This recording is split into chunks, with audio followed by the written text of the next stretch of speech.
dhumnee dabarra malee abadanuma akki kun ittiin fufu ganallee yeroo san namni bira jiraate akka baktii waraabisaa godha waan kan. Alaikum warahmatullahi wabarakatuh. Hawaasa islaamaa kan keessaa kan alaa jechuudha.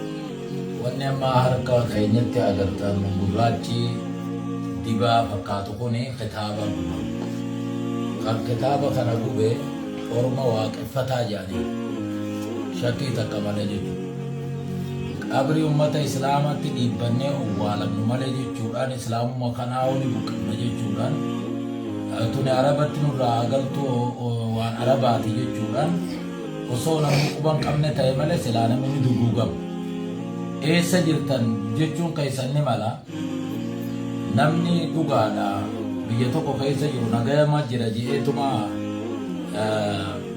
haajaa isaatii bobbaata.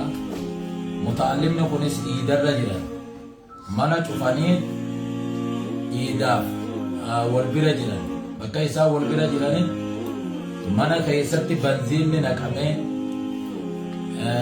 achi keessaan ibidditti gad ergamee uraa ulaatiin kitaabni dilli kun gubate silaa yeroo san namni bira jiraate akka baktii waraabisaa godha waan kan. Amma duratti quraana ciraa turan sagaraa naqachaa turan akka waan nuti dhumneetti jechuudha. Garuu ni jirra dhabamneetii miti dhoysaniiti namni silaa mul'isee dalage gaarii ture. Kitaabni kun kitaaba tafsiiraa quraanni tafsiiraa qofti kitaaba darasaa hedduuti meeqaa keessa jira. Dibaa ibiddaa fakkaata cilaayee kan hin harkaa qabu kun kitaaba seenaadhaa ka siiraadhaa ka aqiidaadhaati. Mukni hafiqii keessa jira kitaaban aqiidaadhaa kitaaban sharoota kitaaba subula kitaaban gurguddaa kitaaba 150 oliin kitaaba sheekarraa ergisanii sheekarraa fudhataniirraa dubbisan faa keessa jira.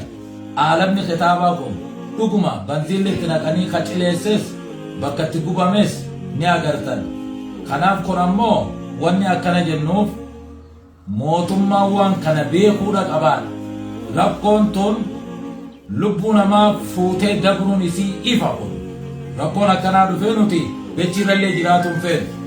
Rakkoo tanaaf yoo mootummaan falan kaayin akka barbaachisaa ta'etti yoo tarkaanfiin fudhateen nuti kitaabaaf jirra malee duniyaaf hin jirru biyya tana gubbaa. Kana namni hundinuu hubatuudha qaba. Waa takka shakkiin qaba.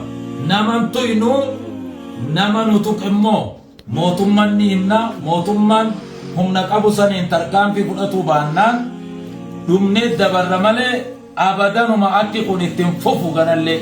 Kanaaf harka namaa wanni jiru kun dibaan kun kitaaba gubani kitaaba rabbiin isiidhaa jecha samii gadhaabe dachii gadhaabe nama kana isiidhaa jecha uume akka nama islaamummaa balleessuu danda'u tokkotti islaamummaan baduu danda'u hin jiru.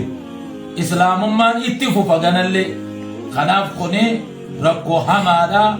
Bakka hundaa yoo nuti dubbanne malee wanni furmaata argatu hin jiru.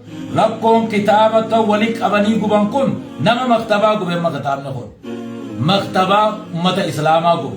Kana jechuun ammoo ummata islaamaa ifi kaafne nu haa qalaniit achi booda mootummaan isintu badii qaba haa jiru.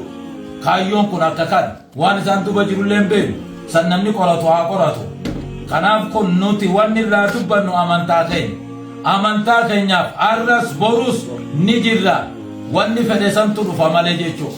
Kanumaafuu kana akka nu hubattanii nu agartanii bakka hunda waan kana mormii irratti deeggarsanuu goota wanni kun ta'uun qabu bakka maaliif ta'a namni dalagatee jiraatu qabu mataa isaati maal amantaa nu naannessa. Kanaaf kana beeknee waan kana akka agartaniif jennaa gara sheeyisaatti isin dabarsa.